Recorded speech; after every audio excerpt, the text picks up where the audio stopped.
再一次歡迎大家翻到嚟爆炸諗馬。咁如果各位覺得我上一條片講得好嘅，都不妨幫我 like 同 subscribe， 又或者呢條片好正喎，不妨 share 俾身邊嘅朋友。有咩唔好嘅都可以喺下低留言，等我有改進嘅地方。事不宜遲，即刻進入今集嘅內容。咁今集咧就會講到5個部分。第一個部分咧就會講馬會投注 Apps 嘅更新，其次亦都會講另一個馬房嘅回顧同埋前瞻。再之後就會講一講配備上面嘅小知識，今集會講到羊毛面箍。咁去到最後啦，亦都會為大家講一講下期嘅預告。好，咁我哋先講講馬會投注 Apps 嘅更新先。咁咧近日啦，香港賽馬會咧就為佢個投注 Apps 咧就進行咗更新。咁我就會因為呢個更新而先講講佢優化咗嘅內容，一啲用家嘅反應同埋我自己嘅個人睇法。咁先講優化內容嗰部分啦，咁我哋就馬上去條片先。咁咧，首先入翻去馬會呢個投注 Apps 入邊啦。咁我哋今日主要會講賽馬嗰部分嘅。咁啊，入到去呢個版面入邊，我哋睇到 S1 第一場1至12號啦，包括後備馬匹。咁咧主要咧會分4個優化內容咧去講嘅。咁第一個咧就會講 Apps 更新咗之後咧，我哋可以睇到更詳盡嘅馬匹數據。咁譬如話，我哋撳入去1號繼承者嗰度，我哋可以睇到相關唔同嘅數據，例如檔位啦、評分啦、同場同情嘅指數啦。又或者如果我想要更多資料嘅，亦都可以撳入去自定馬匹資料，然後再添加數據。咁亦都可以按照你嘅喜好啦，加翻唔同嘅數據，然後作出自己嘅分析。好，咁我就唔加啦。咁如果你想睇其他馬匹嘅，咁我哋可以如此類推啦，2號、3號等等咁樣順次序咧去撳都得嘅。好，第二個咧，佢優化咗嘅內容咧就係佢可以多咗唔同篩選方式嘅排列。好啦，咁我哋撳入去呢個位置，就會睇到唔同嘅排序。你可以根據檔位啦、評分啦或者其他自定嘅排序條件咧去進行排序嘅。咁我哋就用檔位嚟做示範啦。咁我哋想由內檔去到外檔，咁點樣撳啊？咁就係撳入去檔位，咁佢就會睇到由1檔去到12檔咁樣排。如果你話我唔中意，我想由外檔開始排，得唔得咧？係可以嘅。咁你就再撳多次檔位，咁佢就會由12檔開始排翻去1檔，如此類推。咁第3個部分咧，馬會呢個 Apps 咧，亦都更新咗向右滑行睇資料呢個措施啊，就係將你個版面一路向右睇，一路向右碌，係啦，你就可以睇到更多嘅資料。呢啲資料咧，其實咧就同你撳入去馬匹睇嘅係一樣嘅，只不過佢多咗個選項俾你去睇嘅啫。咁最後啦，就係馬迷咧可以為唔同嘅賽區留翻屬於自己嘅筆記。譬如話，我又撳翻去1號繼承者入邊，咁你可以因應你自己嘅喜愛指數啦，去俾唔同嘅手指公。例如唔好嘅呢隻馬唔得嘅，就俾向下嘅手指公；呢隻馬好嘅，俾1個，或者呢隻馬非常好，好 fit。咁就俾2個手指公，係啦，咁你就可以出翻去，你就睇到咧呢隻馬咧，你已經進行咗留低咗記錄㗎啦。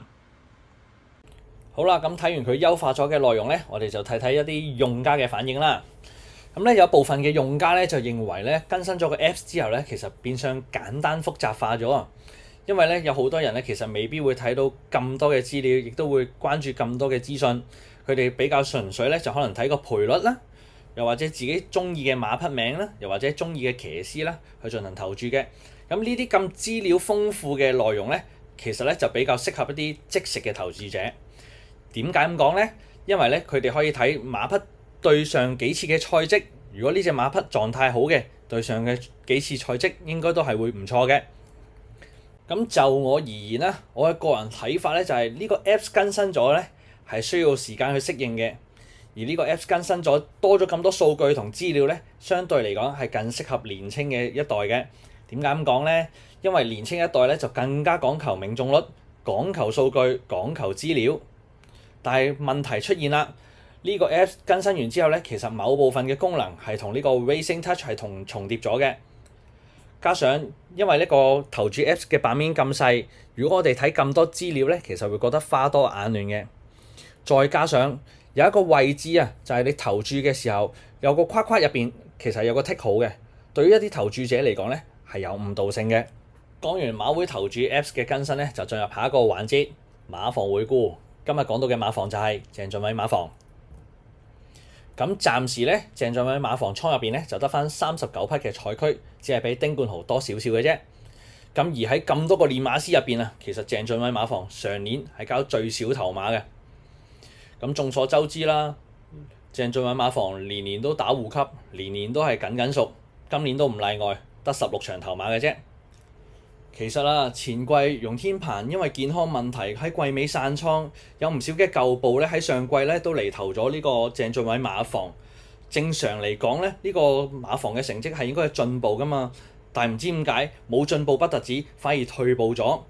咁而講到有亮眼表現嘅，都只能夠講係一隻團結勇士嘅啫。講翻啲數據啊，有啲真係唔講你唔知，一聽嚇死人啊！原來上季喺谷草1650米以上嘅途程，鄭俊偉係一場都冇贏過㗎。更加恐怖嘅係田草1004米嘅數據啊！佢出賽咗63匹馬，連一隻跑第二嘅都冇，都唔好話贏頭馬啦。成季出63隻，只係得3個第三嘅啫。而去到田草2000米以上嘅，基本上連名都費事報啊，直接放棄，都唔知係真定係假。咁講翻馬房啦，成季得16場頭馬，而團結勇士咧就已經佔咗做4場啦。咁而呢個馬房咧，主要係由一啲華將去幫佢贏馬嘅。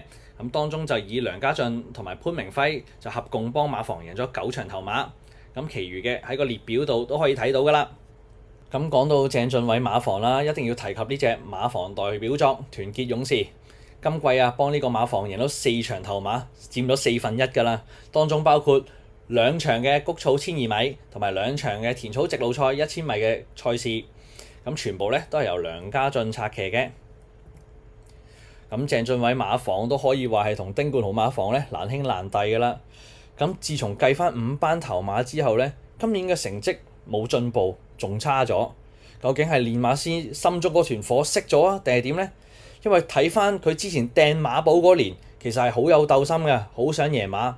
咁而家馬房嘅新馬又少，高分馬又傷病多，來頭馬又交唔到表現，咁究竟鄭俊偉你內心嗰團火仲喺唔喺度啊？好，咁講講呢個馬房嘅前瞻啦。咁先講講佢嘅兵員變動先。咁轉入馬咧就有3匹，同埋轉出馬都有3匹嘅。咁來頭咧先講講一對老窩啦。咁分別由呢個無偉傑馬房同埋貴福特馬房嚟到嘅。分別係浪漫老窩同埋歡樂老窩，咁而最近咧，亦都喺沈集成馬房來投咗一匹大浪淘田，咁而轉走嘅馬咧就分別有百里旺去咗徐宇石馬房度，遙遙日上去咗新馬房金敏之道，同埋海王去咗五彭之道。雖然呢個馬房啊上季嘅成績唔係咁好，但係其實咧有幾匹馬，我覺得下一季都值得留意一下嘅。首先第一隻咧就係真叻仔啦。呢隻馬竟然用2026年嘅蔡明紹都曾經入過 Q， 大家都知啦。2026年嘅蔡明紹其實淨係贏得1場頭馬㗎咋，入到 Q 好叻㗎啦。加上呢隻馬都差唔多可以落到5班㗎啦。如果落到班咧，呢隻馬都幾有機會㗎，因為佢喺季尾啊都逐漸適應到香港嘅賽道㗎啦。而第二隻咧就係頑童啦。呢隻側身馬咧喺季尾咧都越跑越近啦，加上佢又冇病冇痛啦，應該都幾有分喺手嘅。加上佢又試過跟前啦、後追啦，跑法彈性又機動，應該下季都可以幫馬房爭取到好成績嘅。而第三隻啦就係3強啦。3強呢隻馬上季51分都識得贏，而家減到落43分。講緊上季贏緊嘅係而家73分嘅東來欣賞啊！如果呢隻馬有賠率、有分頭嘅，大家都不妨跟進一下㗎。其實睇翻啦，呢個馬房兵力又少，啲老馬又多傷病，側身馬能力又參差，有好幾隻側身馬上季都係一直跑緊雙位數名次，其實來季護級咧都可以話係岌岌可危㗎啦。咁希望啦，可以靠住2隻來頭嘅老窩係，同埋呢一隻啱啱提及到值得留意嘅頑童，可以幫鄭俊偉馬房返老還童啦。希望佢唔會令到大家一再失望，而係谷底反彈。好啦，講完馬房啦，就講下配備上嘅小知識。今日會提到羊毛面箍。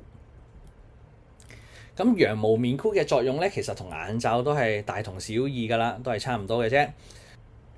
因為有啲馬咧戴眼罩咧，佢會視野太過窄啊，只能夠睇到直線，左右兩邊一啲都睇唔到咧，反而會更加緊張。所以羊毛面箍咧就可以幫到佢多少少啦，因為佢嘅眼咧係可以睇多少少，睇多少少左右兩邊。